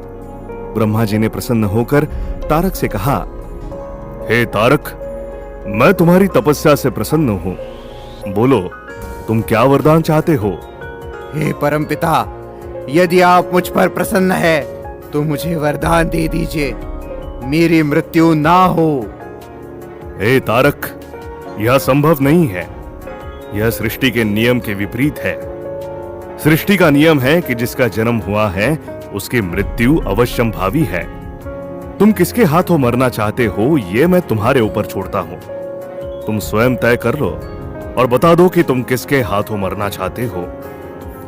तब तारक ने अपनी बुद्धि से यह विचार किया कि शंकर जी की पत्नी सती जी तो दक्षराज के यज्ञ में भस्म हो चुकी हैं और शंकर जी बैरागी भाव में रहते हैं, अकेले रहते हैं, उनका कोई पुत्र होगा नहीं। इसलिए उसने कहा, हे परमपिता, मुझे यही वरदान दीजिए कि मेरी मृत्यु शिव के पुत्रों के हाथों ही हो। ठीक है तारक, मैं तुमको यह वरदान देता हूं कि शिव पुत्र के अतिरिक्त और कोई तुमको मार नहीं सकेगा। जब तारकासुर ब्रह्मा जी से मन मुताबिक वरदान पाकर के लौट रहा था तो रास्ते में उसको गंगा जी ने दर्शन दिया और समझाया कि वह अपनी शक्ति का उपयोग प्रकृति के विकास के लिए करे। परंतु अपनी शक्ति के अहंकार में चूर तारकासुर ने मां गंगा की बातों पर कोई ध्यान नहीं दिया और उनके सुझाव को नहीं माना। मां गंगा ने तारकासुर से कहा, देवी गंगा, प्रणाम। आपने किस लिए मुझे दर्शन दिया है? हे तारकासुर, मैं तुम्हें ब्रह्मा जी से प्राप्त वरदान के उपरांत बधाई देती हूँ। हे देवी, मैंने ब्रह्मा जी की कठिन साधना की है, तपस्या की है, तब उन्होंने मुझे ऐसा वरदान दिया है। हे तारकासुर, मैं तुम्हें ये कहना चाहती हूँ कि ब्रह्मा जी से प्राप्त वरदान का तुम प्रकृति के विकास में और प्रगति में उपयोग करो। अपनी शक्तियों का कभी दुरुपयोग मत करो। हाँ देवी गंगा, मैं ब्रह्मा जी के इस वरदान का उपयोग सृष्टि के विकास और प्रगति के लिए ही करूंगा, परंतु यह सृष्टि देवताओं के लिए नहीं होगी। ये सृष्टि केवल और केवल असुरों के लिए ही होगी। अब जो असुर चाहेंगे वही होगा। अब देवताओं की इच्छा के अनुसार कुछ नहीं होगा। सृष्टि की रचना देवता और असुरों दोनों के लिए की गई है, परंतु मैं इस सृष्टि को केवल असुरों के लिए ही मानता हूँ। देवताओं ने हमेशा हम असुरों के साथ छल और कपट किया है, और हे देवी, आपने हमेशा उन देवताओं का ही समर्थन किया है। हे तारकासुर, ये तुम्हारा भ्रम है। भ्रम? नहीं नहीं, क्या आपने हमारे पूर्वज महाराज प्रहलाद और राजा बाली को बहकाया नहीं था? नहीं पुत्र तारकासुर, तुम गलत समझ रहे हो। मेरी उत्पत्ति दूसरों की भलाई के लिए की गई है। मैं पापियों को निष्पाप करती हूँ। पाप पुण्य की बातें मैं नहीं जानता। मैं केवल इतना जानता हूँ कि असुरों ने कोई पाप नहीं किया है, और यदि उन्होंने कोई पाप किया है तो उन्हें निष्पाप करने आप असुर लोग क्यों नहीं आई? हे पुत्र, समय आने पर मैं अवश्य असुर लोग जाऊंगी। तो समझ लीजिए देवी कि समय आ गया है। इस तारकासुर के कारण आपको असुर लोग आना ही पड़ेगा। हमारे पूर्वजों ने जो चाहा था अब वही होगा, वही होगा, वही होगा। हे पुत्र तारकासुर, तुम्हारा कल्याण हो। इसके परिणाम स्वरूप तारक एक अत्यंत दुर्दांत राक्षस हो गया। वह तारक से तारकासुर बन गया, क्योंकि अब उसे अपनी मृत्यु का कोई भय नहीं रह गया था। इससे देवतागण उससे डरने के लिए विवश हो गए और उसके आतंक से बचने के लिए देवताओं ने भगवान ब्रह्मा की शरण ली। ब्रह्मा जी ने देवताओं को यह बताया कि तारकासुर का अंत केवल शिव के पुत्र से ही हो सकेगा। उसके बाद देवताओं ने कामदेव और रति को शिव के मन में प्रेम भाव को उत्पन्न करने के लिए तैयार किया। इसके बाद पार्वती और शिव का विवाह संपन्न हुआ। उनसे कार्तिकेय यानी स्कंद की उत्पत्ति हुई। कार्तिकेय को देवताओं ने अपना सेनापति बनाया और देवासुर संग्राम में उनके द्वारा तारकासुर का संहार हुआ। उसकी पत्नी का नाम शंभुकी था तथा उसके 3 पुत्र जिनके नाम तारकाक्ष, कमलाक्ष और विद्युन्माली थे। जब शंकर भगवान का दूसरा विवाह पार्वती जी से हो गया तो तारकासुर चिंतित रहने लगा, क्योंकि अब तो शंकर भगवान का पुत्र भी होगा और जो पुत्र होगा वो मेरा शत्रु होगा। इसलिए तारकासुर ने दैत्य गुरु शुक्राचार्य को बुलाकर यह बात कही। हे गुरुदेव, अब तो शंकर भगवान ने विवाह कर लिया है। इसका अर्थ यह है कि शंकर के पुत्र भी होंगे और वह पुत्र मेरा शत्रु होगा। इसीलिए आप किसी तरह से कोई उपाय कीजिए कि शंकर भगवान का कोई पुत्र ना हो, और अगर पुत्र हो भी जाए तो उसे खत्म कर दिया जाए। राक्षस राज, तुम चिंता मत करो। मैं ऐसा बंदोबस्त करूंगा कि पहले तो शंकर का कोई पुत्र ही ना हो, और अगर गलती से कोई पुत्र हो भी गया तो वह जीवित ना रहे। आप कोई ठोस प्रबंध कीजिए जिससे कि शिवपुत्र की उत्पत्ति ही ना हो पाए। दैत्य गुरु शुक्राचार्य तारकासुर की इस योजना में लग गए कि शंकर भगवान के जो भी कोई पुत्र होंगे उसको मार डाला जाए। उधर माता पार्वती ने भी अपनी माया से तारकासुर को भ्रमित करने का काम किया। जब कार्तिकेय का जन्म हुआ तो दैत्य गुरु शुक्राचार्य ने तारकासुर का पुत्र तारकाक्ष और विद्युन्माली को नंदी और उनके सहायक बनाकर माता पार्वती के पास भेज दिया। माता पार्वती ने नवजात बच्चे कार्तिकेय को विद्युन्माली, जो नंदी बना हुआ था, उसके हाथों में दे दिया। यह देखकर इंद्र और सभी देवताओं को शंका हुई कि कहीं तारकासुर भगवान भोलेनाथ के इस पुत्र को मार न डाले। इसलिए सभी देवता माता पार्वती के पास गए और माता पार्वती से कहा, हे मां, आप ये क्या अनर्थ कर रही है? आप अपने पुत्र को किसके हाथों में दे रही हैं? हे देवेंद्र, ये तो नंदी है। ये भोलेनाथ का परम भक्त है, इसलिए मैं इसके हाथों में बच्चे को थोड़ी देर के लिए दे रही हूँ। नहीं माँ, यह नंदी नहीं है। आपकी बुद्धि भ्रमित हो गई है। कोई नंदी बंदी नहीं है। यह दोनों दैत्य गुरु शुक्राचार्य के भेजे हुए तारकासुर के पुत्र तारकाक्ष और विद्युन्माली हैं। परंतु माता पार्वती ने देवताओं की बात पर विश्वास नहीं किया। उन्होंने देवताओं से कहा, हे देवेंद्र, तुम क्या कह रहे हो? स्वयं तुम भ्रम में पड़ गए हो, मैं भ्रम में नहीं हूँ। तुम सभी देवता लोग भ्रम में पड़ गए हो। ये नंदी है, नंदी है, नंदी है। इसके बाद देवता लोग वहां से लौट गए। रास्ते में गंगा जी उनको मिली। गंगा जी से उन्होंने प्रार्थना की कि वह किसी तरह से कार्तिकेय की रक्षा करे। गंगा माँ ने एक उपाय किया और उन्होंने देवताओं से कहा, हे देवेंद्र, तुम अग्निदेव और वायुदेव को माता पार्वती के पास वापस भेजो और अग्निदेव बच्चे को अपनी गोद में खिलाने के लिए माता पार्वती से अनुरोध करे। माता पार्वती विद्युन्माली और तारकाक्ष यानी विशालक्ष से बच्चे को लेकर अग्निदेव के हाथों में सौंपने के लिए कहेंगी। जैसे ही विद्युन्माली अग्निदेव को स्पर्श करेगा, उसका छिपा हुआ रूप जलकर खाक हो जाएगा और वो अपने वास्तविक रूप में आ जाएगा। इस प्रकार माता पार्वती जी की आंखें खुल जाएंगी। माँ गंगा की योजना के अनुसार इंद्रदेव ने अग्निदेव और पवनदेव को माँ पार्वती के पास भेज दिया। तब अग्निदेव ने गंगा माँ की योजना के अनुसार माता पार्वती से कहा कि मैं बच्चे को अपनी गोद में लेना चाहता हूँ। माता पार्वती ने नंदी से कहा कि बच्चे को अग्निदेव को दे दो। तब नंदी ने बच्चे को अग्निदेव को देने से इनकार कर दिया। तभी अग्निदेव ने आगे बढ़कर नंदी से बच्चे को छीन लिया। जैसे ही अग्निदेव ने नंदी को स्पर्श किया, उसका छिपा हुआ रूप जल गया और वह वास्तविक रूप में विद्युन्माली और दूसरा भाई तारकाक्ष के रूप में प्रकट हुए। तब माता पार्वती ने देखा कि यह तो गुरु शुक्राचार्य के भेजे तारकाक्ष और विद्युन्माली है, जो भोलेनाथ के पुत्र कार्तिकेय को मारना चाहते हैं। इसके बाद सारे राक्षस अग्निदेव की तरफ हमला करने के लिए दौड़े। अग्निदेव और वायुदेव तेजी से भाग करके माता गंगा के पास पहुंच गए और बच्चे को उन्होंने माँ गंगा की गोद में दे दिया। माता गंगा जी बच्चे को अपनी गोद में लेकर के जल में समा गईं। इसके बाद देवताओं के साथ राक्षसों का युद्ध हुआ।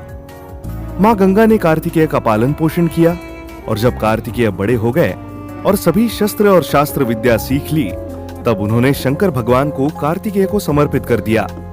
सभी देवताओं ने माँ गंगा की स्तुति की और कार्तिकेय को अपना सेनापति नियुक्त किया। इसके बाद देवासुर संग्राम में कार्तिकेय का तारकासुर के साथ युद्ध हुआ, जिसमें कार्तिकेय के हाथों तारकासुर मारा गया।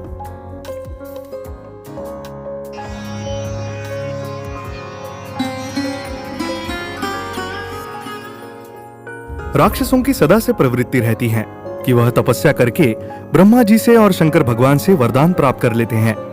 उनसे वरदान प्राप्त करने के बाद राक्षस और निरंकुश हो जाते हैं। इसी कारण वह तीनों लोकों में अपना कब्जा करने की कोशिश करने लगते हैं। वह यह भूल जाते हैं कि प्रकृति का नियम क्या है, प्रकृति के नियम के अनुसार कैसा चला जाता है। उनको प्रकृति के नियम के अनुसार चलना अच्छा नहीं लगता। वह अपना नियम स्वयं बनाते हैं, परंतु सच ये है कि उनका कोई नियम ही नहीं होता है। असुर सब नियमों को अपने अधीन करना चाहते हैं। यही कारण है कि राक्षसों ने अंत में हमेशा देवताओं से हार का सामना ही किया है और देवताओं की रक्षा देवों के देव महादेव ने स्वयं भगवान विष्णु और गंगा माँ ने किया है। इस बार तारकासुर ने चालबाजी से ब्रह्मा जी से वरदान प्राप्त कर लिया कि उसकी मृत्यु शिवपुत्र से हो, क्योंकि वह जानता था कि उस समय सती जी का दक्ष यज्ञ में निधन हो गया था और उनके वियोग में भगवान भोलेनाथ एक विरक्त सन्यासी की भांति गहरी समाधि में बैठे हुए थे। अब उनकी समाधि टूटने की कोई संभावना नहीं दिखाई पड़ रही थी। ऐसे समय में तारकासुर ने सोचा कि अब सती जी तो है नहीं, तो शिव का पुत्र कहां से होगा। इसलिए उसने ब्रह्मा जी के द्वारा कहने पर यह चुनाव किया कि उसकी मृत्यु शिव पुत्र के हाथों ही हो। परंतु इस बात को भूल गया कि जिसने विधि का विधान बनाया है उसने कुछ न कुछ सोचकर ही बनाया होगा। ब्रह्मा जी से वरदान पाकर असुरराज तारकासुर बहुत निरंकुश हो गया और उसने देवताओं के ऊपर चढ़ाई करके देवताओं को परेशान करना शुरू कर दिया। देवलोक पर कब्जा कर लिया। देवता लोग परेशान होकर इधर उधर भागने लगे। तब देवताओं ने ब्रह्मा जी के परामर्श से कामदेव और रति को तैयार किया कि वह शंकर भगवान की समाधि भंग कर दे। कामदेव और रति ने शंकर भगवान की समाधि भंग कर दी। इसके बाद शंकर जी का दूसरा विवाह उमा के साथ हुआ। उधर दैत्य गुरु शुक्राचार्य को शंकर जी के दूसरे विवाह का पता चला तो उसने तारकासुर को यह सलाह दी कि वह उमा का अपहरण कर ले, जिससे कि दोनों का मिलन ही ना होने पाए, तो पुत्र कैसे होगा। तारकासुर ने अपने सेनापति को उमा के पास भेजा कि वह उमा का अपहरण करके ले आए। जब माँ उमा को अपने अपहरण की बात मालूम हुई तो उन्होंने माता गंगा से अपने अपहरण की बात बताई। माता गंगा ने उन्हें निर्भय होने का वरदान दिया और तमाम शक्तियों का आवाहन करके उमा की रक्षा के लिए नियुक्त कर दिया। दैत्य गुरु शुक्राचार्य और तारकासुर की माँ उमा के अपहरण की सभी कोशिशें नाकाम हो गई। हे तारकासुर, भोलेनाथ ने पार्वती के साथ विवाह कर लिया है। अब तुमको सावधान हो जाने की जरूरत है, क्योंकि अभी तक तो भोलेनाथ समाधि में थे, इसलिए कोई खतरा नहीं था। अब जब उन्होंने विवाह कर लिया है तो उनका पुत्र भी होगा और वह पुत्र ही तुम्हारी मृत्यु का काल होगा। इसलिए सावधान हो जाओ और मेरी बातों पर ध्यान दो। मैं जो कहूँ उसका पालन होना चाहिए। जी गुरुदेव, आप आज्ञा कीजिए। आपकी आज्ञा का पूरा पूरा पालन किया जाएगा। हमें क्या करना है आप हमें बताइए। तारकासुर, तुमको सबसे पहले यह काम करना चाहिए कि किसी भी तरीके से कोई भी उपाय करो। तुम उमा को शिवशंकर से दूर कर दो, उनका अपहरण कर लो, जिससे कि उनका मिलन ही ना होने पाए। जब उनका मिलन ही नहीं होगा तो उन्हें पुत्र कैसे होगा। जो आज्ञा गुरुदेव। हम आज ही अपने सेनापति को भेजते हैं कि वह जहाँ कहीं भी उमा को देखे वहाँ से तुरंत उमा का अपहरण कर ले आए। तारकासुर, तुम इस काम को जितना जल्दी कर लो उतना ही अच्छा है। किसी भी तरह से उमा का शिव शंकर से मिलन ना होने पाए। तारकासुर सेनापति को बुलाकर उमा के अपहरण के लिए आदेश देता है। सेनापति, अपनी सेना लेकर जाओ और जहाँ कहीं भी उमा दिखाई पड़े उनका अपहरण कर लो। उमा का अपहरण करके हमारे पास ले आओ। जो आज्ञा महाराज। महाराज की जय हो। आपके आज्ञा का पालन होगा। चलो सैनिकों, हम लोग उमा का अपहरण कर ले आते हैं। उधर माता पार्वती को अपने अपहरण की खबर मिलती है तो वो बहुत चिंताग्रस्त हो जाती है। उन्होंने माँ गंगा का ध्यान किया और माँ गंगा से अपनी समस्या बताई। तब माँ गंगा ने माता पार्वती को अपनी शक्तियां दे करके कहा कि तुम निश्चिंत हो जाओ, तारकासुर के सैनिक तुम्हारा कुछ नहीं कर पाएंगे। हमारी यह शक्तियां तुम्हारी रक्षा करेंगी। हे दीदी गंगा, आप जहाँ कहीं भी हो मेरी सहायता करो। तारकासुर मेरा अपहरण करने के लिए सैनिकों को भेज रहा है, उनसे मेरी रक्षा करे। हे उमा, तुम चिंता ना करो, हमने तुम्हारी आवाज सुन ली है। मैं तुमको अपनी ऐसी दिव्य शक्तियां देने जा रही हूँ जिनसे तारकासुर के सैनिक तो क्या, स्वयं तारकासुर भी तुमको छू भी नहीं सकता। तुम निश्चिंत रहो, हमारी सभी शक्तियां तुम्हारी रक्षा करेंगी। हे दीदी, मुझे आपका ही सहारा है, आप ही हमारी रक्षा कर सकती हैं। बहन उमा, तुम डरो नहीं, तुम निश्चिंत रहो। अब हमारी सारी शक्तियां तुम्हारे पास है। इन शक्तियों के रहते हुए तारकासुर के राक्षस तुम्हारा कुछ भी नहीं बिगाड़ सकते। उधर तारकासुर का सेनापति अपने राक्षस सैनिकों के साथ उमा को खोजते खोजते वहां आ पहुंचता है जहां पर उमा रह रही थी। सैनिकों, इस जगह को चारों तरफ से घेर लो, कहीं से भी वह भागने में सफल ना होने पाए। जिधर भी दिखाई पड़े उसको पकड़ लो और राक्षस राज तारकासुर के पास ले चलो। हे राक्षसों, मैं यहाँ हूँ। एक नारी को पकड़ने के लिए इतनी बड़ी सेना लेकर के आए? तुम में अगर दम हो तो हमें छूकर दिखाओ। छूना तो क्या, हम तुमको बांधकर यहाँ से अपने स्वामी राक्षस राज तारकासुर के पास ले जाएंगे। तो फिर प्रयत्न करके देख लो। राक्षस सैनिकों, देख क्या रहे हो? इस औरत को पकड़कर बांध लो। तारकासुर के सैनिक माँ उमा को पकड़ने के लिए आगे बढ़ते हैं। तभी माँ उमा अपनी बहन माता गंगा द्वारा दी गई शक्तियों को प्रयोग करके उनके ऊपर छोड़ देती हैं। तारकासुर की पूरी सेना मारी जाती है। उसका सेनापति भागकर तारकासुर को माँ उमा को ना पकड़ पाने की बात सुनाता है। तारकासुर को सेनापति की बात सुनकर बहुत क्रोध आता है। वह स्वयं माँ उमा को पकड़ने के लिए वहां जाता है, परंतु माँ उमा की शक्तियों के आगे उसकी भी एक नहीं चली और उसको भी वहां से उल्टे पैर भागना पड़ा। जब माता पार्वती और भोलेनाथ के सहयोग से कार्तिकेय का जन्म हुआ तो दैत्य गुरु शुक्राचार्य ने तारकासुर के पुत्रों को भगवान भोलेनाथ के गण का रूप बना करके माता पार्वती के पास भेज दिया कि जाओ उमा के पुत्र का अपहरण करके वध कर दो। परंतु वह इस प्रयास में सफल नहीं हुए और देवताओं ने तारकासुर के पुत्रों से शंकर भगवान के पुत्र कार्तिकेय को लेकर के माता गंगा को सौंप दिया। गंगा माँ ने उस पुत्र को अपने संरक्षण में रख लिया, उसका पालन पोषण किया और उसकी शिक्षा पूरी की। वेद और शास्त्र की शिक्षा दीक्षा पूरी करने के बाद माँ गंगा ने कार्तिकेय को शस्त्र की शिक्षा के लिए महादेव के पास लेकर पहुंच गई। महादेव को उन्होंने कहा कि अब आप कार्तिकेय के गुरु भी बन जाइए और कार्तिकेय को सारे अस्त्र शस्त्र की विद्या सिखा दीजिए, जिससे यह युद्ध कला में भी निपुण हो जाए। भगवान भोलेनाथ ने कार्तिकेय को अपनी सारी शक्तियां प्रदान की और सारी शिक्षाएं दी, युद्ध की सारी कला सिखाई और अपने सारे अस्त्र शस्त्र दे दिए। कार्तिकेय द्वारा भगवान भोलेनाथ से सारी शिक्षा और अस्त्र शस्त्र पाने के बाद देवताओं ने प्रार्थना की कि वह देवताओं के सेनापति बनने की प्रार्थना स्वीकार करें। भगवान कार्तिकेय ने देवताओं का सेनापति बनना स्वीकार किया।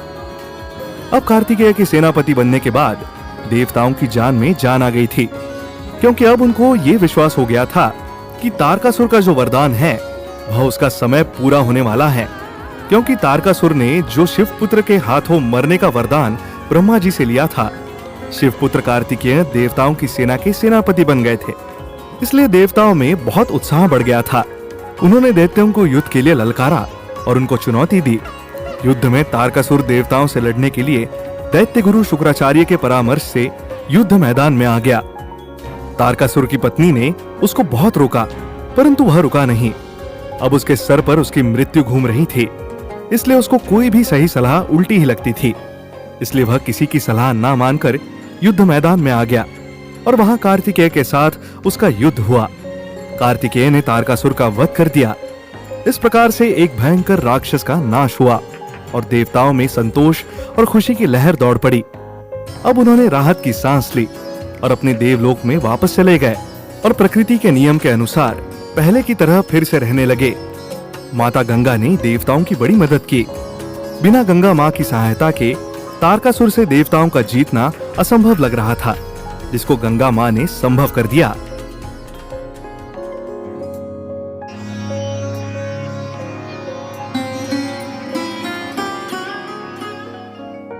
बैकुंठ लोक में जब माँ गंगा, माँ सरस्वती और माँ लक्ष्मी में बहस हुई और तीनों देवियां शापित हो गई।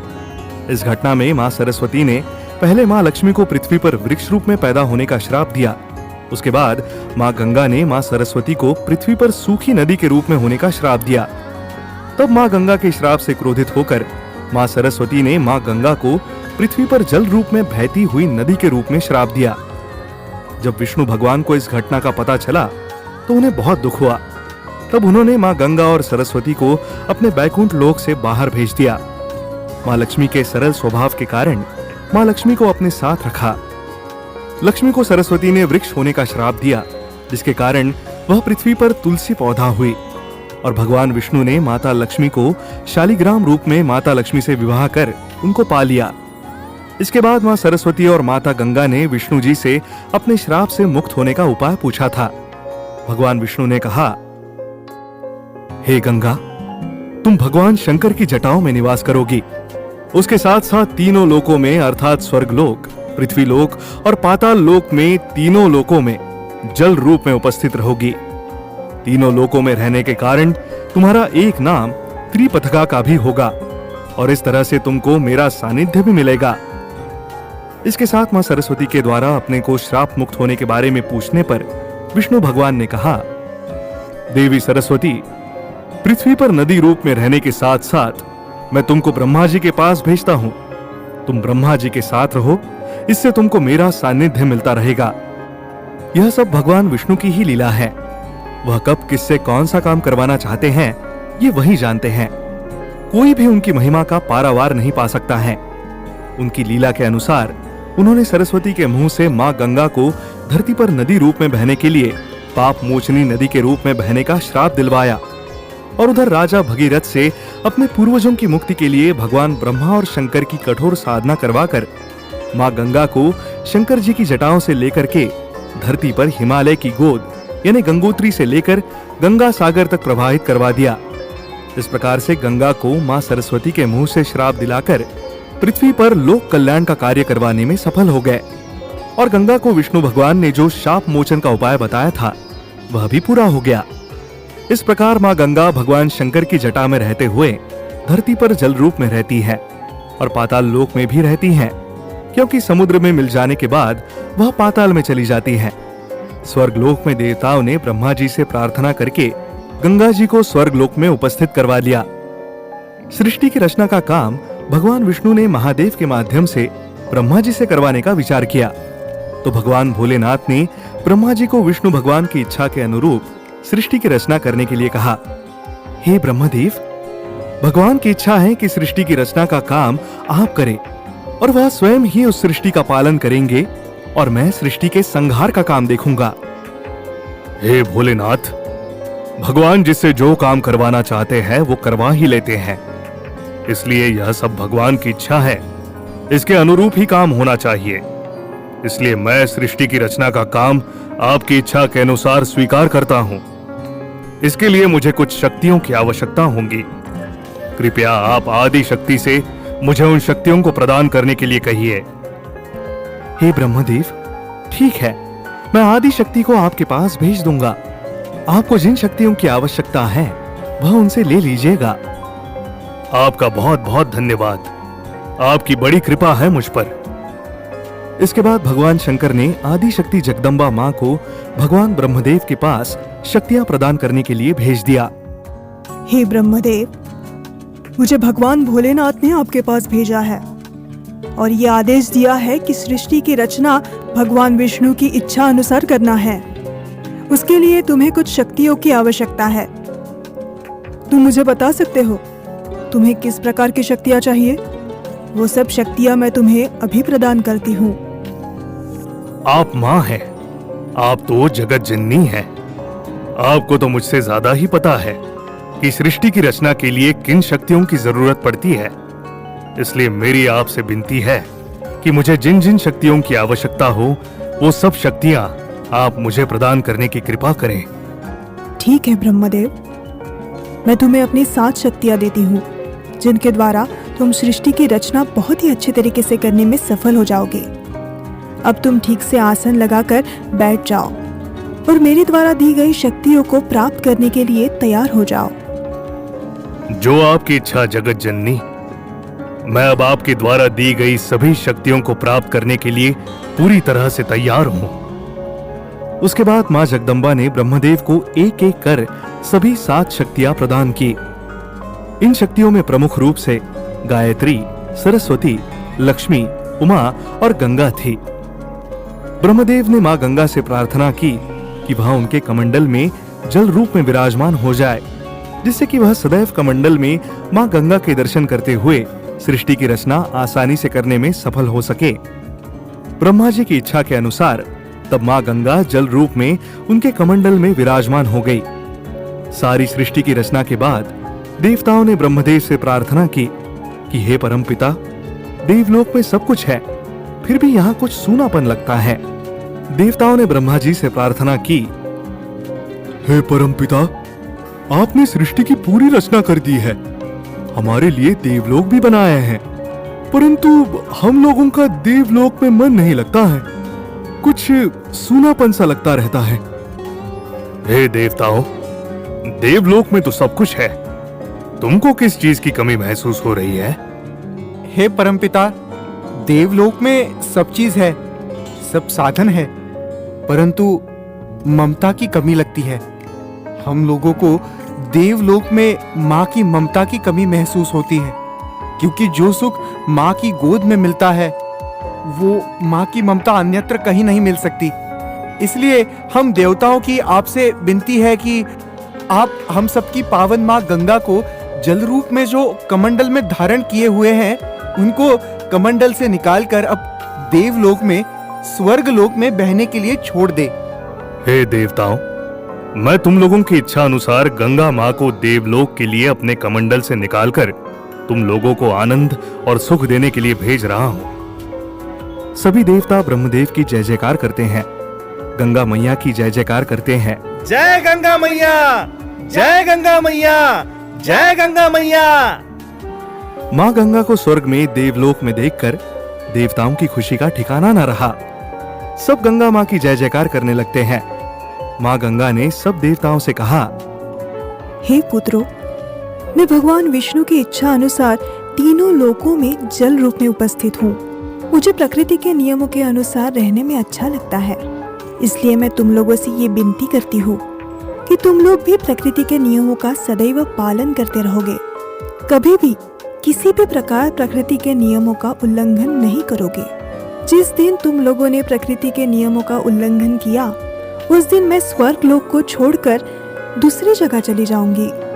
सभी देवताओं ने एक स्वर से गंगा माँ से यह कहा कि वह सभी प्रकृति के नियमों का पालन करते रहेंगे और प्रकृति के विकास और प्रगति के लिए ही काम करेंगे। कभी भी वे प्रकृति के नियमों के विरुद्ध आचरण नहीं करेंगे। अगर वह कभी भी ऐसा आचरण करते हैं तो गंगा माँ जो दंड उन्हें देगी वह उन्हें स्वीकार होगा। इस तरह देवलोक में सभी देवता गंगा माँ के आने से माँ की ममता का एहसास और सुख पाकर बहुत खुश हुए और वह गंगा माँ की जय जयकार करने लगे।